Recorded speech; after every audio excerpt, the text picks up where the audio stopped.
Welcome to Live DAF, your online DAF Yomi Shir.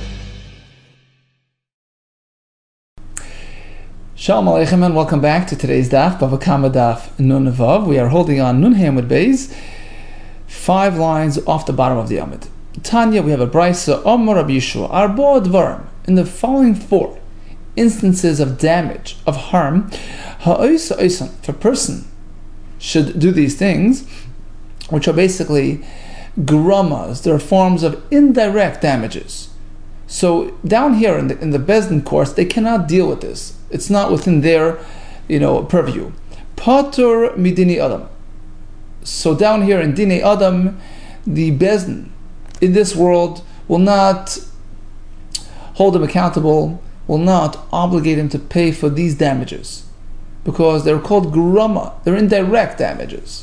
But in Shamayim, in heaven, they keep good track of this as well. V'chayiv b'din Shamayim is the Bezdin Shalbala. Will call him to task, even for causing nezek through grama. And we have 4 examples. Veiluhain. The Gemara later will tell us each one contains some sort of chidush, and that is the reason why Rabbi Yeshua, specifically quotes these cases. So case number 1, Hapoiretz geder b'fnei behemas chaveroi. Person walks by his friend's property, he knocks down a wall, and by doing so allows his animal to run out and disappear. So, did he do direct damage? No. But did he cause damage? Sure. Because by way of his actions, the animal now found an opening and ran off and disappeared. That's a grama. Kamma is referring to, growing grain, standing, produce. So he sort of bends it. He's koifiv his friend's grain bifnei adleika towards the fire and allows it to be burnt by the fire. Once again, that's not direct damage, but rather it's a grama. Number 3, v'asoicher edei sheker.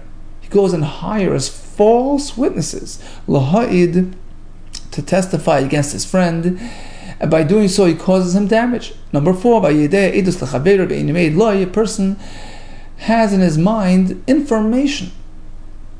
Were he to present it in a bezdin as testimony, he can help his friend, he can support his friend, and he refuses to go and offer that testimony.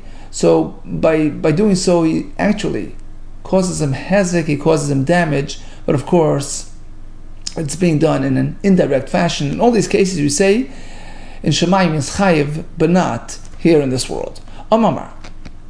Let's go back and review the 4 cases. Case number 1 was hapoiretz geder b'fnei behemas chaveroi.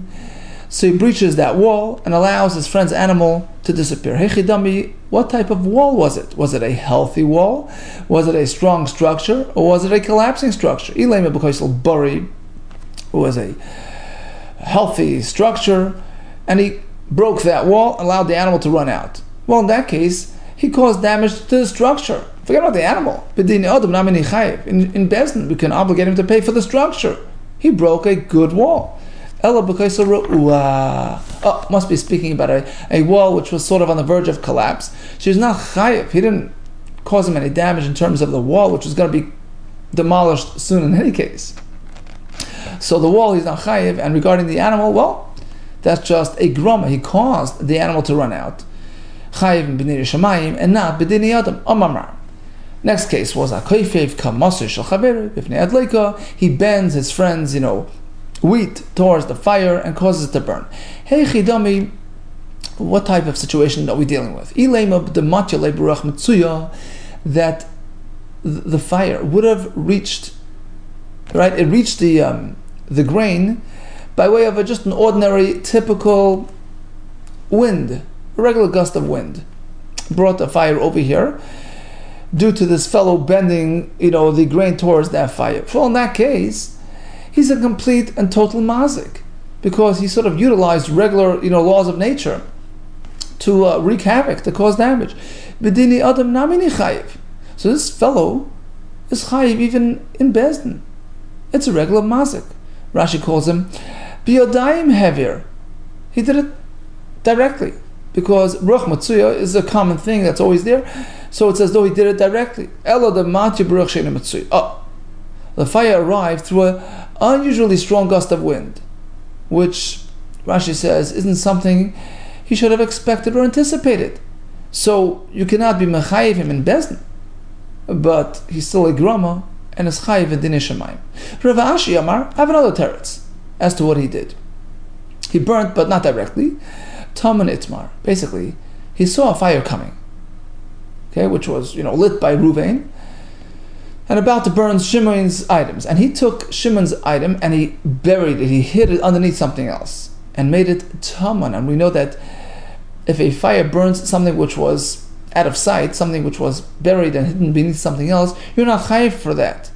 So this fellow now who hid, let's call him Levi, right? So Levi hid Shimon's possessions underneath something else, and that allowed Reuven's fire to come and burn it, and in a way that Reuven won't have to pay for it because it's taman. So Levi is chayiv in Dinei Shamayim mishum deshavyo taman beish, because he created a situation of taman. He buried it in the face of this fire, in which case the Baal of the fire Reuven will have to pay for it. So he basically, through his ma'aseh, through his act, caused Shimon damage, because he no longer will be able to collect on that from Reuven. So he didn't actually burn it, but indirectly he caused Shimon to be unable to collect on that. Amamar. Next case we have is Hasoicher Eidei Sheker. He hired false Eidim to testify against his friend. So by doing so, he causes indirect damage. Hey Chidami, what exactly is going on? What are they testifying? Ilay Malanafshei. He hired Eidim that Shimon owes him money. So Reuven hired Eidim that Shimon owes Reuven money. So this money that he's getting, certainly that money that he received on account of this false testimony, he has to repay. And that's b'dini adam namini chayiv. Even in this world, he has to pay for that. He took money when he wasn't supposed to. That's not just for dinei shemayim. We're speaking that Reuven hired Eidim to force Shimon to pay Levi. So ultimately, Reuven didn't really profit or gain directly, just caused Shimon damage. And that's why he's chayiv in dinei shemayim. Next case was Reuven is able to offer supporting testimony for his friend, and he fails to do so. But what exactly is going on? How many Eidim do we have? If we have two Eidim that have the ability to offer this testimony and fail to do so, well, Pshita, of course he's chayiv in dinei shemayim. It's an avera. It's a pasuk. If he fails to offer testimony, when he's able to, he gets an avera. So why even discuss? It's a pasuk. El b'chad. Oh, here's a chiddush. There's only one chad. Typically, one aid cannot really affect much. He can't really extract money through his testimony. But the most he could do is trigger a shavua. Suppose Reuven has a claim against Shimon. You owe me $100. And Levi comes and says, look, I happen to know that Reuven's right. So he can't actually cause Shimon to have to pay, but he can cause Shimon to have to swear to defend himself. And you never know, perhaps Shimon would have sort of backed off and said, well, I'm not going to swear, I'm going to pay. So by failing to show up, by Levi failing to come and participating and offering his testimony and trying to get Shimon to swear, by failing to do so, he lost his chance. He lost an opportunity that perhaps, by way of this pressure, Shimon would have acquiesced and paid. So it's only a grama, and he's chayiv in dinei shemayim. And that's the chiddush of this brisa. This is also called a grama b'nezakin and it's chayiv in dinei shemayim. Even though there's always a chance that Shimon would have stood fast and would have made that shvua and not have paid, but you never know, and therefore he shouldn't have taken the chance, and he should have come and done his job, presented his testimony. Otherwise, he's chayiv in dinei shemayim. V'su leka. So we have only a list of 4 cases of indirect damages, which are pater in dinei adam and chayiv in dinei shemayim. We have a whole long list. V'su leka. There's no more than that. V'ika. We have all kinds of brises, all kinds of halachas involving indirect damages. Ha'oisem malacha b'meichatos, paras chatos. A person did malacha with the water of the paraduma or the actual ash of the paraduma, which invalidates, which disqualifies these materials. Pata medini adam, v'chayiv b'dini shamayim. So in Shamayim they hold him accountable. Although in this world you're not chayiv, Rashi explains, because although he caused hezek, but it's called hezek she'ein nikar. It's not physical damage. It's not tangible damage that you discern. Hezek she'ein nikar. It's damage, but more in the in the spiritual realm. So that's chayiv only in dini shamayim. There you go. Another example. What about a person who presents its friend's animal with poison and causes it to die? He can say, well, look, I didn't do anything. I just put it down on the floor and the animal ate it. So yeah, it's pata medini adam, but b'chai b'dini shamayim. Another example of indirect damage, for which is chayiv in shamayim. A person takes a fire and hands it, gives it to an irresponsible, careless person. They burn down the town. Pata medini adam, because I didn't do anything directly, but another example. Hamavis is chaver, a person scares. Rashi says he yells into his ear. Pata medini adam, shamayim. So once again, he didn't actually do direct physical harm. It was sort of scaring him. That's once again something which is chayiv b'dinei shamayim. Another example of such a halacha, this is something we discussed a couple of weeks ago. So he's carrying some sort of container with water in the street and broke apart. He failed to clean up. Or his camel collapsed in the street and he failed to remove it. And somebody else comes along and stumbles on it and is harmed. According to Rabbi, you have to pay. The Gemara there explains why. He's held accountable.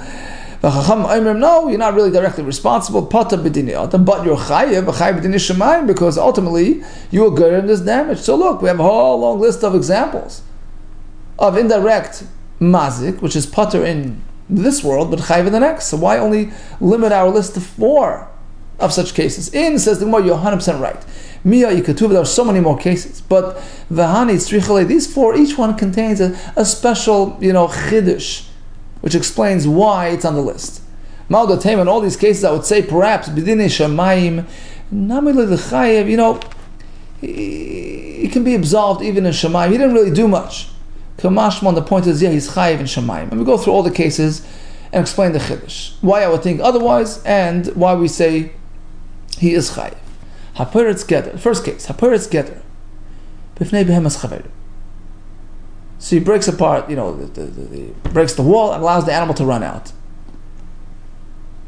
And the Gemara earlier concluded was speaking about a kaisel ru'ua, a shaky, collapsing wall, which ultimately requires to be knocked down. Perhaps in this case I would say, well, give him a yesha koyach, give him a kiddush. Give it the mystery koy, this wall is meant to be collapsed. My Yavid, what did he do wrong? If anything, he did a mitzvah.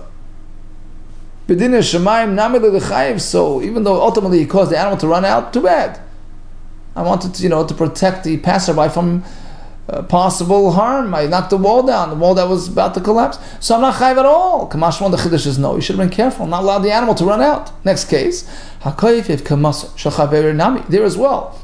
So he sort of directed the wheat to the fire. Perhaps I would say, Lema, you can say, look, I had no clue it's going to get burned.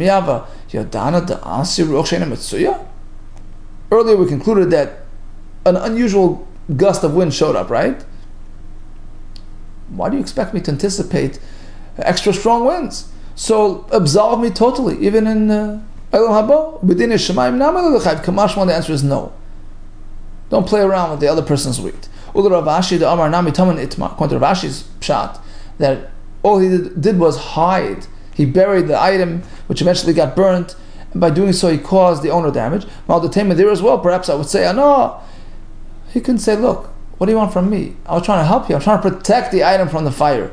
I was just protecting it. I was covering it from the fire. Don't hold me accountable. Even a Shemaim, Kamashman, the answer is Hashem knows the truth.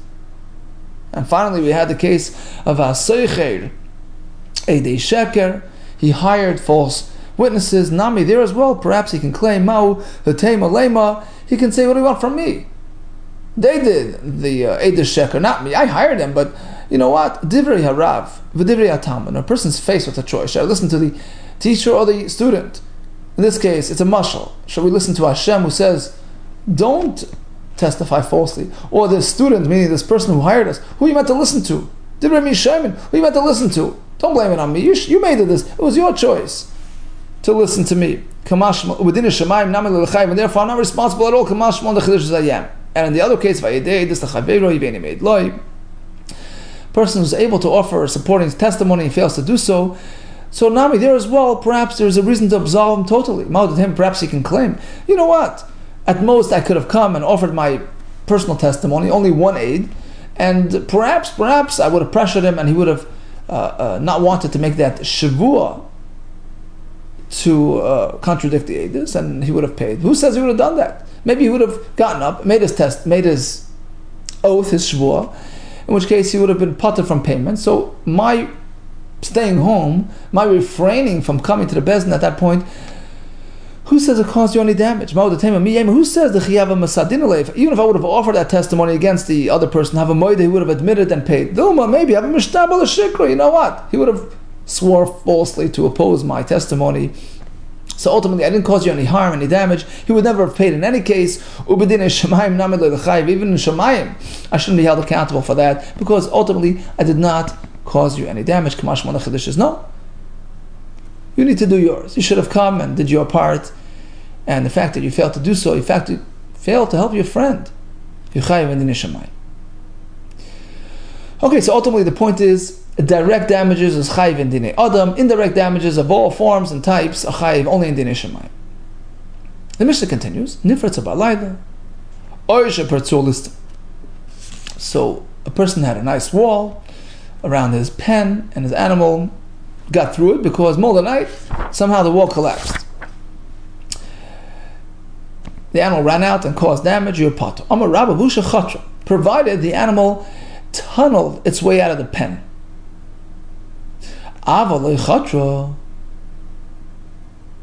So let's make a deal. But otherwise, if it would not have tunneled its way out of the pen, just walked straight out of the breach, through that broken wall, chayiv, you have to pay. Why? Well, what's going on? Because that the barn was protected with a healthy wall, strong wall. So then, why am I responsible at all if it collapsed midnight?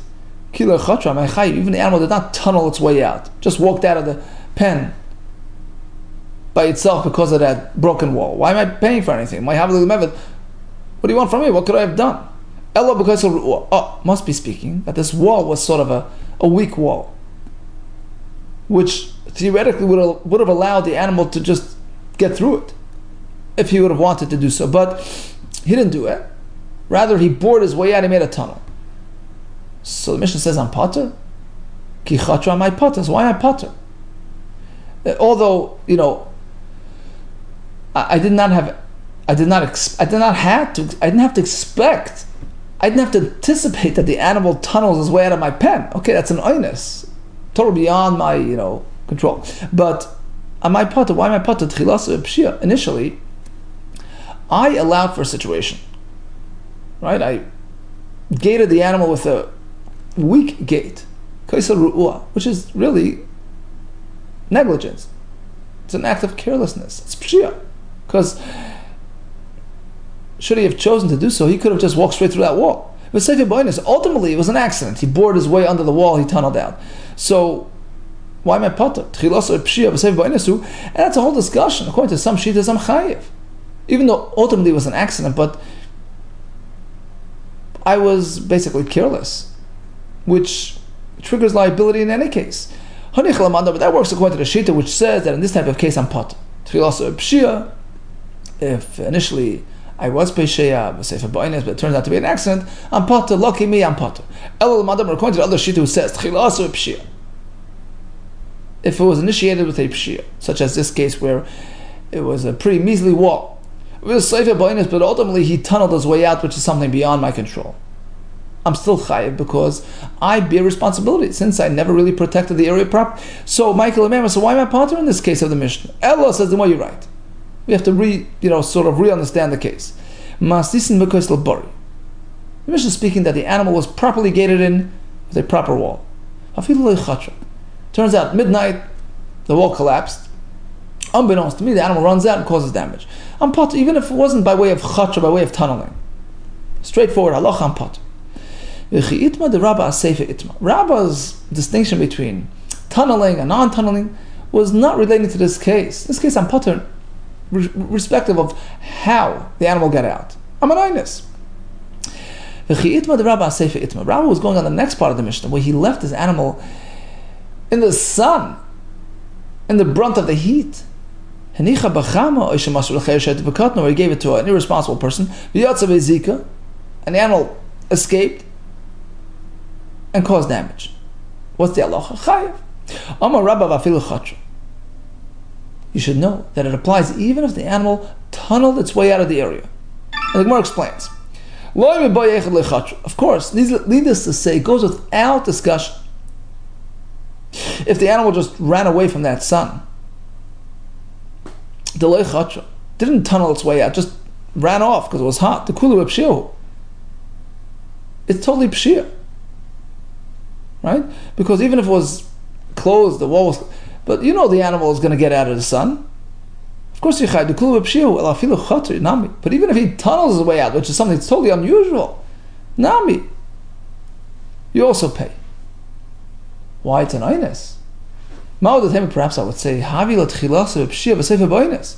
maybe this corresponds to that formula.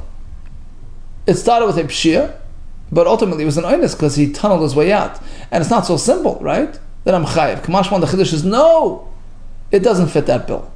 In this case, we left the animal under the burning sun. The animal will do anything to get out. It's a total pshia from beginning to end. My time, why? Because the victim can tell the perpetrator, the owner of the animal, look, you know, made the yadis, you know full and well the animal's not going to stay in the sun. The kivin the shafkasa b'chama, he left the animal under the burning sun, called tats dika, any trick, any means, the isla at his disposal of the animal, that he can do, avdav enough will do to get out of there. So even if he was chatra, you're chayiv. Let's see, list him chayav. Okay, if the robbers took the animal out of the pen and causes damage, they're chayiv. Pshita, of course, why not? They stole the animal. Kiva on DAF, once they took it out of my backyard, it's under their care. For anything, they're fully responsible. Speaking about Jewish robbers, Rashi says, look, they did a proper kinyan, they did meshicha, they pulled the animal into their possession, shini rishus, a change of jurisdiction. It's a total kinyan, total acquisition. Right? It's a kinyan gzela, they're robbers, they take responsibility for anything. Of course they're chayiv if their animal causes damage. Like tzricha, the answer is like this. The kamal b'apah, they didn't actually do a kinyan, they didn't do meshicha, physical meshicha. They sort of blocked its way. Right? They sort of positioned themselves in front of this animal, sort of by doing so, causing it to walk a certain way until it got to the neighbor's vegetable patch and ate it up. So it was lacking an official, formal masa kinyan, so they're not really kind of the animal. But still, when it comes to geneva, when it comes to hezek, they caused hezek because they manipulated the animal in a manner that it caused damage. And that's called direct damage. Like we have this halacha in the name of Rab. If a person takes an animal belonging to somebody else and puts it on a third person's, kamma means, growing grain, his farm, and it eats it up, chayiv, you have to pay. Chayiv mama, the one who positioned it, the animal has to pay. Pshita, of course, he positioned it directly, he was kind of the animal, and he did a maisa, maisa mazik. What's the chiddush, right? Says the Gemara, Leitzricha must be speaking in this type of case, the kamal b'apah, that he sort of stood in front of the animal in a way that forced the animal sort of to direct itself to that produce and eat it up. So we see this idea that even this type of manipulation, without actually physically positioning the animal, is also reason for chiv. Amar li Abai Rabbi Yosef. I turns to Rabbi Yosef regarding this halacha of Rav, Avamamid, Behemas Chavera, Kamas Chavera, that's chayiv. You had a different pshat. Hikisha Amritlan. You explained to us that the chiddush there is, even though he didn't actually physically pick up the animal and kind of the animal and put it down, he's still chayiv because the hikisha, it was by way of sort of strapping it with a stick. He had a stick and he sort of hit the animal until it got to the produce and ate it, and that's why he's chayiv. And according to your pshat, we can apply the same idea to the case of the listim, the robbers now Mishnah. The reason why they're chayiv in this case is because they actually stole the animal on its way out. They hit it on its way out. That's like a meshicha.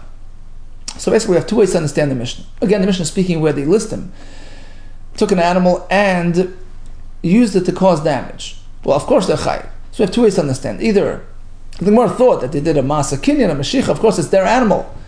They're gazlanim. I mean, they didn't own the animal. Literally, they didn't buy the animal. But there's something called kinyan gezela. When a robber steals, he sort of assumes custody, assumes responsibility through that kinyan gezela. Torah puts it in his jurisdiction. He's responsible. So, of course, if they did that kinyan, they're chayiv. So you have two ways to understand. Either they didn't make a kinyan at all. They were just mami. They were just standing in front of it and caused it to walk to the other person's field. That's also called direct form of mazik. Or they hit it with a stick, and that's also a form of meshicha, because you cause it to walk, and that's a meshicha. That is considered a kinyan, in which case they acquire the animal as a gazlan would acquire his item of gzela, and now they're totally responsible for any consequences. The Mishnah continues, Mesara l'roya, a fellow who owns a sheep, and owns an animal, gives it to the shepherd. Nichnas haroya tachtav, you should know the shepherd now assumes full responsibility to care for the animal and protect others from it. Amri. So the question was like this: Tachtav the man. We say the shepherd sort of steps into his shoes, takes over his responsibility. Who is he speaking about? Is he taking the stead of the owner of the animal? Tanina chadazimna. That's been discussed in the past, of course. If an animal owner hands his animal to a person to watch it for free, or a shayl who's borrowing it, a person's getting paid to watch it, a renter, all these fellows now assume responsibility. Right? They're the custodians. So what's the point of our Mishnah? Why are we repeating the same halacha once again? Ela tachtav the shemer. What happened was, a shemer, a person was entrusted with this animal. Now the shemer decided to hand it to a shepherd. Mishnah seems to say, a shepherd now assumes full responsibility. The shemer kama iftali legamri. So you mean to say the shemer now becomes potter because the other shepherd is assuming responsibility, even though the shemer was really entrusted with care of this animal. Leimat, you have to do the Rava. There seems to be a kasha on Rava who says, "Dama Rava shemer shemaslo shemer chayev." If I gave my animal to Reuven to watch, and Reuven decided on his own to hand it to Shimon to watch, even if there was an accident, a total accident in the hands of Shimon, Reuven has to pay me. Because I can say, look, I don't believe Shimon, I deal with you. So how can we say that if the shemer gave it to the roya, to the shepherd, the shemer is potter? Amalach Rava responds, you're right, we're not speaking about that case. My mesori l'roya leBrazili. What happened was like this. I own an animal, I gave it to the shepherd to look after the animal. The roya decided to give it to Barzilai, his assistant, which is normal. The urchi the roya l'mimsel Barzilai. Everybody knows a shepherd has his assistants, his helpers. That's not called, shomer shemasel shomer. That's not skirting his responsibilities.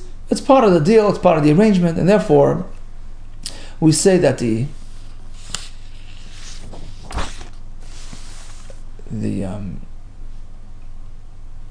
Barzilai, the assistant, now takes over, and the first shepherd is potter if anything happens. There's another version of this whole discussion. We start from the other way. The fact that the Mishnah specifically cites an example of giving it to a shepherd, as opposed to just describing a simple case where a person gave his animal to a shemer.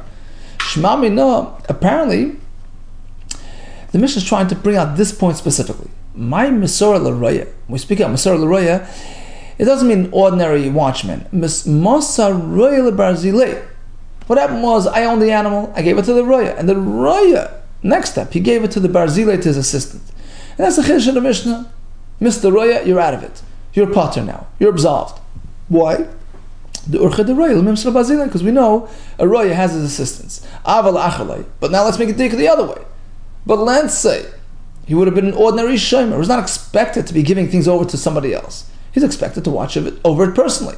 Now he gives it to somebody else. Then we wouldn't apply this halacha. The first shomer is fully responsible. Is that the case? Would that be a proper diak in the Mishnah? If so, it's a right to Rava's idea. Rava tells us, typically a shomer gives his item over to another shomer, he's chayiv. So our Mishnah, which specifically cites a case of the roya with his assistant, indicating that only there it's an authorized transfer, otherwise not, would be a right to Rabbah. Says the Gemara, no, Amri, the response given to this was loy, perhaps not, Dilmu Urche, the most of the Tani. Perhaps the reason why the Mishnah went there was just, it's just a common thing. But of course, the same halacha perhaps would apply to perfect strangers, meaning if I gave my item to one shomer and the shomer decides to give it over to the other shomer, perhaps the first shomer would be pater because the second shomer takes over. We have no way of knowing the halacha. In any case, we can't prove anything from our Mishnah. So once again, we discussed all kinds of nizakin that happen through grama, indirectness, which is chayiv only in Medina Shemayim. We had some examples and some chidushim. We had a case where he left his animal in the sun, knowing full and well his animal is going to be desperate to get out of there in any which way he gets out, and it causes damage, you're chayiv. We have the listim who are chayiv for a number of reasons. We had the case of the roya with those explanations. Okay, perhaps we'll pick up tomorrow the new sugya of Shem Arveda. All the best to you and Hatzlacha Rabbah.